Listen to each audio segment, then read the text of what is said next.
I think if you're in this space, if you're in this value chain, it's important to believe a couple of things. The first is that in the future, I believe consumers, customers, meaning retailers and others, will embed sustainable considerations into their purchasing decisions, into their choices more tomorrow than they do today.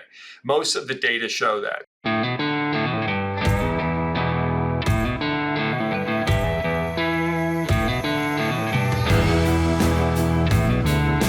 Hello there, I'm David Dayhoff with DSM Firmenich Animal Nutrition and Health, and this is our second episode in the special sustainability series of podcasts. With me today is Stewart Lindsay. He's the Chief Sustainability Officer of the Campbell Soup Company. So welcome, Stewart. Great to be here. Thanks for having me. Yeah, thanks. Thank you for being our guest. Why don't you go ahead and introduce yourself a little bit to the listeners of what your role is at the Campbell Soup Company? Happy to, yes. So Stewart Lindsay, I'm the Chief Sustainability Officer at Campbell's, and I've been in the ag and food space for almost 25 years now. I started thinking about it and working on it when I worked at Edelman, the big global public relations and communications firm. And some of our clients were in the ag and food space. And then I joined a company called Bunge, which is one of the world's biggest grain traders, processors of soybeans and grains and oil seeds, and worked there for about 15 years. And I've also led the corporate engagement team at the Nature Conservancy, the big environmental group. And now I've been at Campbell for a little over 2.5 years. So that's my background.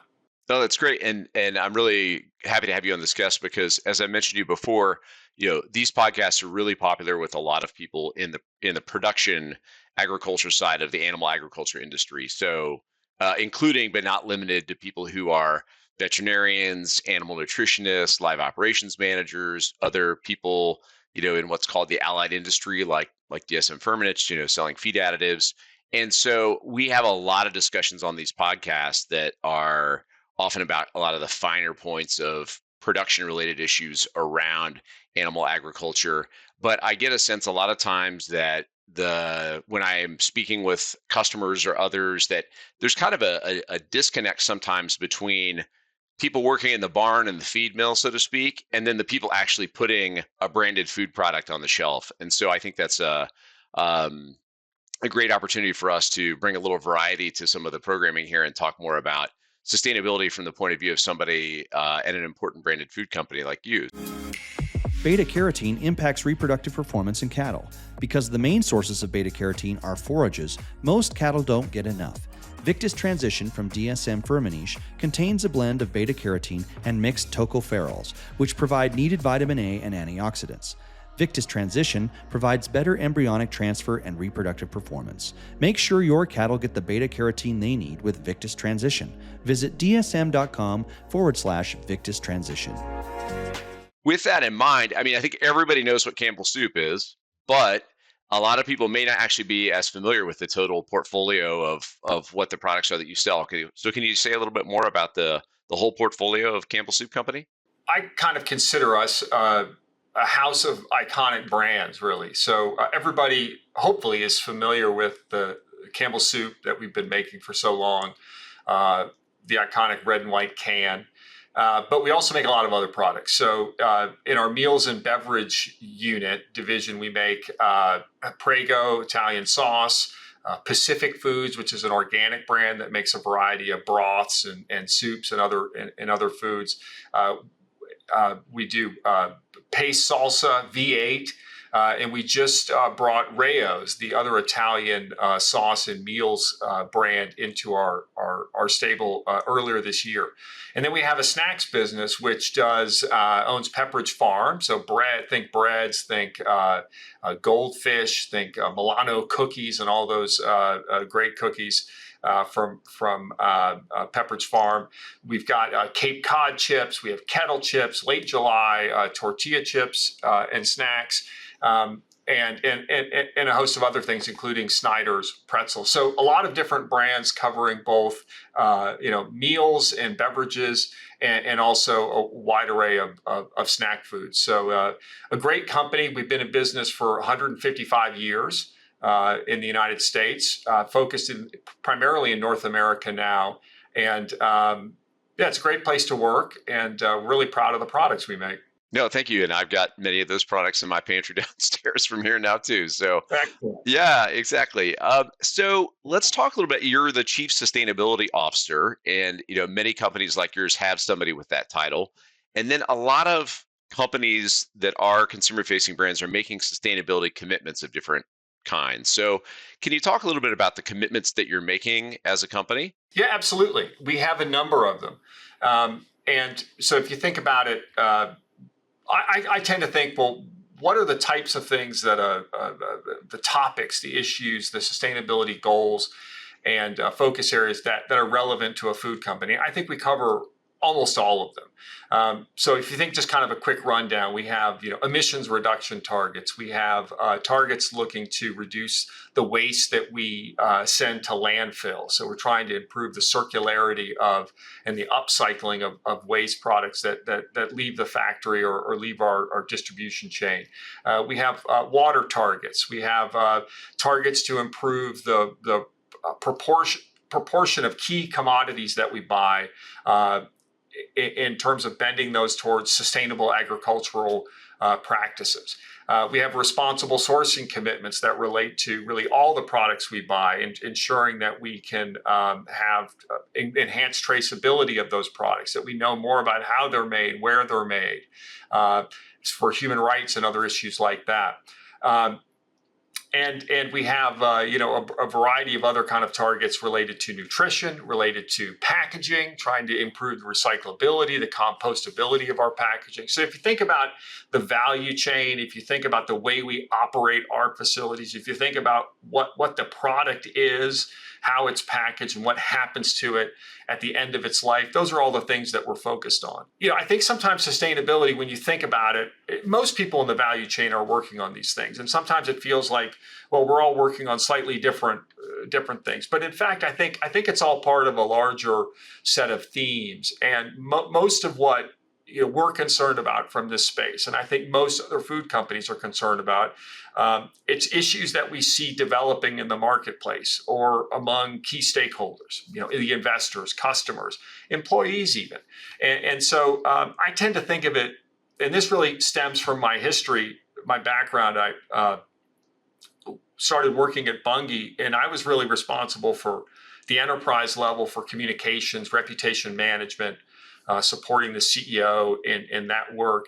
And it became clear to me pretty early on, and this is 20 plus years ago, that if we didn't handle as an enterprise, as a global public company, some of these sustainability topics, climate change, biodiversity, things of that nature, that I wouldn't really be doing my job as somebody who's trying to manage the brand, the reputation of this global enterprise. So I started to focus on those things and say, well, what can we do in these spaces? And that slowly over time became my job. And I still believe that if you're not fundamentally focused on these topics, that you're really missing both the opportunity to mitigate risk, but also just plain business opportunities. And so when people ask, well, why do you focus on these things? That was going to be my question. Yeah. So why bother making these commitments? Like, who really cares? So I come back to a few things and a few trends. And so I think if you're in this space, if you're in this value chain, it's important to believe a couple of things. The first is that in the future, I believe consumers, customers, meaning retailers and others, will embed sustainable considerations into their purchasing decisions, into their choices more tomorrow than they do today. Most of the data show that. And I know there are puts and takes where the data say it, but yet no one seems to be at the retail cash register paying explicitly for it. Or there are gaps there. In some cases they do, some cases they don't. But I believe that those trends, they've all been heading in one direction for a long time. And I don't see anything both from a research perspective or even from a qualitative kind of perspective out in the marketplace that would say that those trends aren't continuing, right? And so the question would be, well, where do you intersect those trends and the best way for your business. And it may be more relevant to certain products than others, but I believe that's happening and will continue to happen. And the second thing is we see a repricing of environmental assets, right? Both from a risk perspective, where the cost of environmental challenges, heat days, flooding, et cetera, has an impact. And you see that kind of percolating through the insurance market, but also from an opportunity perspective where, there are new markets being created, as we all well know, in the ag and food value chain for carbon sequestration, for ecosystem services. You know that from your own history. So that's a trend that's happening too, right? Which means that markets are being changed, and you see repricing of things both from a carbon perspective, from a cost of carbon, but also, on the packaging side, there's legislation now about extended producer responsibility. This is all a repricing of things that formerly were externalized. And then when you layer on top of that data and you say, well, my gosh, we have AI, you've got the Internet of Things, you've got massive ability to both store, analyze data. All of these things have accelerating factors from the tech side. So put all those things together, and I think, those trends to me are very clear. And the challenge is then, and really the job, I think, of a chief sustainability officer in this space is, well, how do you translate that into more near-term considerations? What are the choices you make? And oftentimes the goals that we set, yes, they're informed by external demands, but they're also, tools to orient businesses and orient activities towards where these trends are going. There's not a perfect match. I don't want to overemphasize the granularity or the pure synchronization of it, but they're tools to manage trends. That's the way I think about it. So to double back a little bit, you talked about some of the goals before: emissions, greenhouse gases, but also some other things around water or other social variables, et cetera. And your company is a company famous for soup, goldfish crackers, cookies, tomato sauce. So, here I am working on an animal ag podcast, so people who are concerned about, people that make coffee or that make crackers and cookies, like, why is it relevant to you actually to be talking to an audience of people that are in the, let's say, the beef and cheese and pork business? Sure. Well, I would start with just maybe 3 words, which would be chicken noodle soup. So that might say it all. I don't know. That's right. That's it. I think we have protein of various types: chicken, pork, beef, seafood in the soups that we sell. If you think chunky is a lot of beef-based soups in that line, in that brand. I just mentioned chicken noodle soup, but you think about there's a lot of cheese used in the production of goldfish. We sell a lot of broths and stocks. The Swanson brand is a Campbell brand, so all of the the chicken stocks, beef stocks that you can buy at the store, Pacific in the same area. So we have, and of course, Prego and Rayo's have meat sauces. So there's very, very important ingredients to a lot of the products that we make.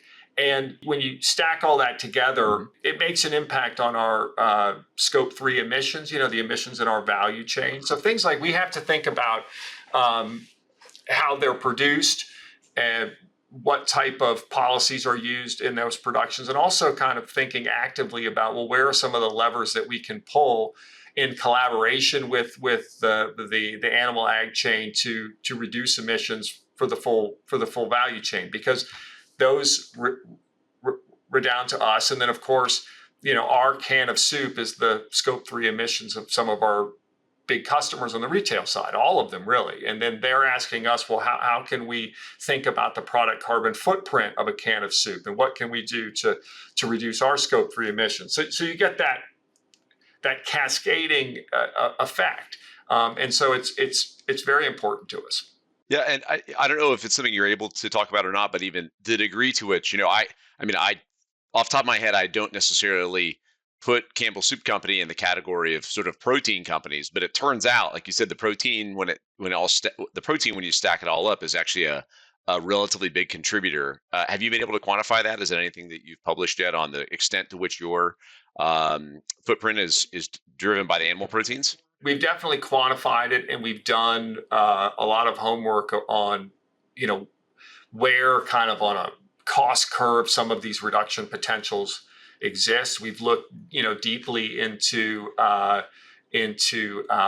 some of the new technologies that are coming out, some of the market solutions that are coming out, and we have the intent to do more partnerships in those spaces, be it in dairy or in the, let's say, the meat protein side of things, to be done. But we're working on it. So we haven't published, let's say, a breakdown. Got it. But when you think about beef, when you think about pork, chicken, and cheese, they're all on the list of contributors to Scope 3 emissions that are evident and things that we're thinking and working on. You talked about these trends around consumers, and while it's going to be more tomorrow than it is today, but there's a long trend that you don't see reversing. And you also mentioned investors as well. If you could try and explain a little bit more to people who are many steps back removed from where you sit, back raising analysts, about what are kind of the really major forces that are going into the balance that you described to make between how much change that you make, but also that you have to start making changes. I guess your question is kind of what are some of the factors that sit higher on the list. So it's really a mix of things, and it's changing and evolving fairly steadily, or consistently, I should say. So I don't think I could say, well, it's absolutely this above all others. But if you think about it, we have, and most folks in this value chain are working on the same challenges, right? We're all kind of looking at the same problem from different angles. And I think one of the great things about the ag and food industry is that it has been working on these in a lot of creative ways for many years. And so many of us have collaborated on platforms or in groups that have been working on this and trying to unpack a very challenging question for a long time. And so that's exciting, and I think beneficial. So I'm sure there are folks in the animal ag value chain who could teach me quite a bit about what some of the forces and factors are. So I have to speak with a certain degree of humility, but I would break it down as follows. Look, I mean, Sure. I think most folks would look, and I think that the data about companies' engagement on things like climate change is pretty clear, right? Most people say, well, look, this is an issue that's evolving quickly and in a fairly definitive way. There are risks that are surfacing that we have to grapple with from a supply chain resilience perspective, from an operational resilience perspective. But there's also, regulatory and transition risks that are happening, right? And so we have to tackle these problems. I think investors, broadly speaking, especially long-term investors, would say, well, there are future risks related to this. How are you governing these questions internally? How are you integrating them into the business? And customers are seeing, I think, and I'm not a marketing person, so I have to be clear about that. But in the discussions that we have with customers, they want to include more of this in the product offerings that they have, and the messages that they can make to their customers, whether it be consumers or other B2B customers. So it's kind of comes from all different directions. I think I emphasize the trends because there are still gaps between what the data say and what actions are in any given moment. But the challenge is, how do you lump all that into an existing marketplace that has its own pressures and needs and demands for margin, for volume growth, for et cetera? That's really the challenge. And in a lot of those cases, the questions are, they've yet to be answered. We're still exploring and experimenting with different approaches. So I hope that answers your question. It does. It actually helps me rephrase my question a little bit of a better way too, that a lot of times when I am out interacting, whether it's with our customers or I go to a lot of ag industry conferences or things like that, and I frequently get some version of a question from people that is something like, David, isn't this just a bunch of this sustainability stuff is kind of like PR fluff for the company or something like that, isn't it? How does this stuff really matter? I mean, most decisions are going to have relation to costs and capex and all the other things that you have to consider. Mm-hmm. And I think it's a fairly well-known challenge in the sustainability space that sometimes the ROI on various sustainability ideas or programs is can be hard to pencil, right? I think you see incentives on the climate side. Currently, the last few years have helped advance quite a bit of investment in decarbonizing manufacturing, advancing renewables, electrification of fleet. I think there's that's evidence that some of these things are still need some support to help get ramped up, right? So there's no shortage of challenges, and there's no shortage of like with I think in any enterprise there are going to be competing interests for capital and for investment, right? Even among different types of projects. So, but I think that the challenge of all this is, and that's why kind of the role that I have is to also to look forward and say, okay, well, where do some of these things go? What are some of the pragmatic steps we can take to prepare ourselves for that? And sometimes that involves, managing stakeholders who have legitimate questions and concerns. Sometimes it means partnering with NGOs and others who can bring different solution sets that don't exist within companies to bear on a problem or a challenge. And sometimes it means, having to decide that, we can't do that, or it doesn't make sense for a company like us to tackle this problem. Right? It's not our core competency, and it's not really the neighborhood in which we live day to day. You mentioned in your background too that you worked at the Nature Conservancy in the past, and I often get the sense that, certainly not among everybody, but among a decent number of people that I run into, that a lot of the NGOs are really just kind of out to get us. Like they want to end agriculture as we know it. And I have to try and say there are a few NGOs whose agenda is actually really wish that no animal ever died for any human purpose whatsoever. But that's not the case of all the different NGOs. Do you encounter that same, trying to navigate some of those same waters in your role? Well, there are all kinds of groups out there for sure. But I think that the evolution of the last 15 years or so has really created a very robust and almost solidified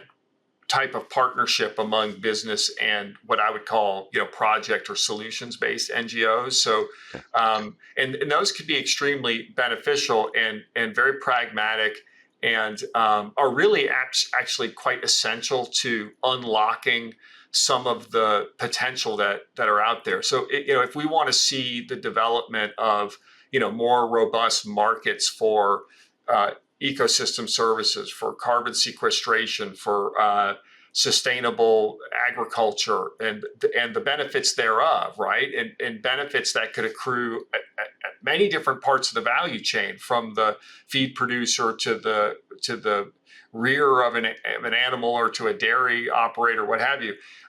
That's going to require a combination of science. It's going to require market mechanisms and business. It's going to require social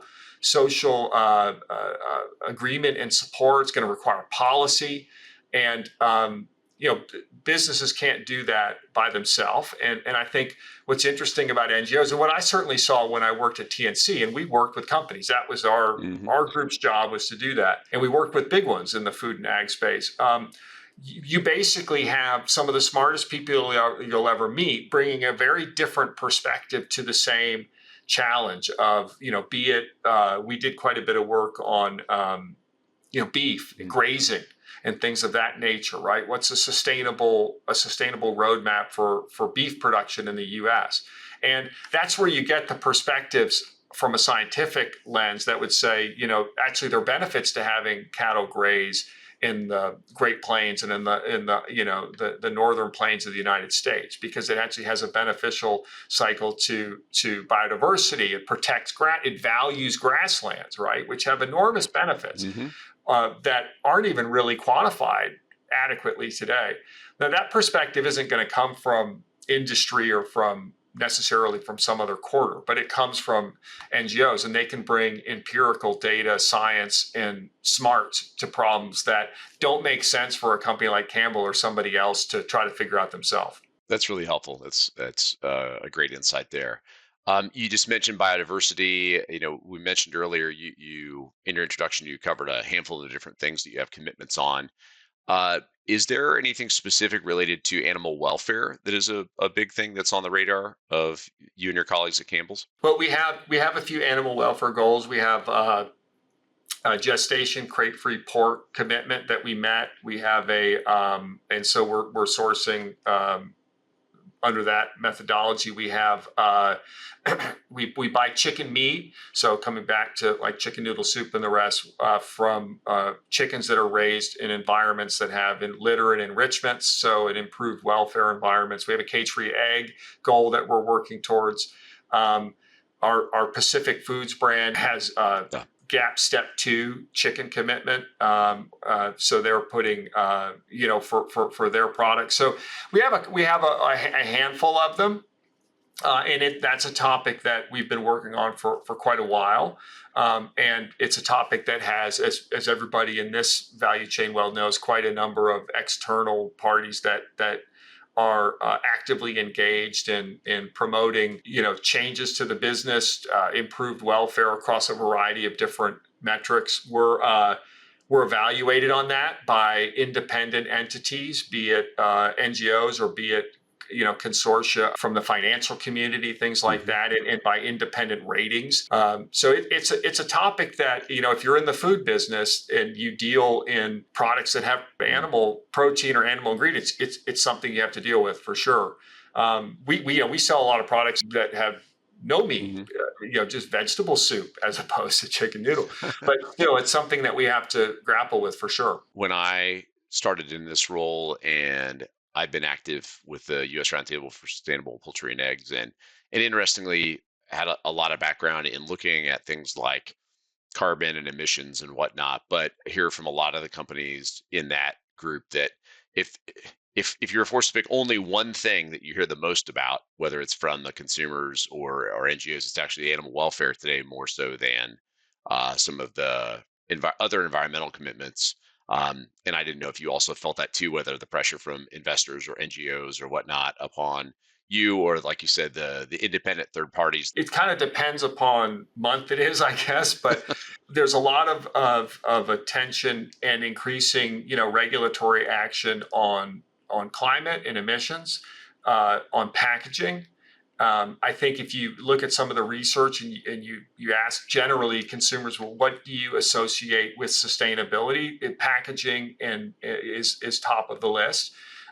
So I kind of put that in the same bucket as waste, of non-recyclability, et cetera. Animal welfare, clearly, as I mentioned, there's a large constituency of groups, and I think that does resonate with consumers at different levels. But, so does nutrition. So does environment, let's say biodiversity, preservation, restoration of nature. So a lot of these things it would be difficult maybe at any given moment to say, well, there's one that consistently rises above the rest. But with different groups, it tends to vary. So when I came back, what I originally said at the beginning of our discussion, which is, are we focusing on topics that are relevant? Do we think we're focused on the right topics for a food company? I think we are, and it's not a huge list, but it's a list that are all quite important. Again, this audience is heavily concentrated in people involved in raising animal agriculture. Are there any kind of just general either messages you would like to send this community, or what are the things that people that sit in your chair wish you knew more about related to what's going on back in the animal, the animal barns or in the feed mills? I'd like to know a lot more than I do. I think what's been one of the most rewarding for me personally elements of this job, of this career and sustainability, and especially in our industry, is that there is so much to learn, and it's so complex, and it's connected to so many different elements of life that, broadly speaking, be it social, political, economic, cultural, environmental, scientific, that it's kind of an endless learning journey. So there's a lot I'd like to know about the space. I think there's a tremendous amount of work that's been done in the dairy space through those groups about sets of practices that can be done on both the dairy side and also the feed input side. So we're obviously excited about anything that can come out of the industry that could be beneficial to the whole value chain in terms of our collective footprint. To me, I think the message that I hope maybe comes across in this conversation is that all of this is important to us down at the other end of the value chain.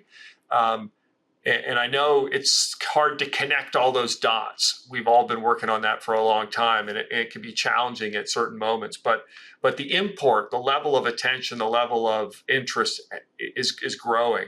And I think what used to be more kind of anecdotal many years ago, where we were, there was a challenge and we're working on it, or here's a project we're working on. It's far more institutionalized now. I mean, these things are embedded into governance, they're embedded into goals, they're embedded into the way companies are managed. They're far more embedded into the investment community, broadly speaking. The NGO world has only grown in the last 2 decades, right? I mean, they're far more organized, far more attuned to how to work with the market than they used to be. So this has become an institutionalized thing.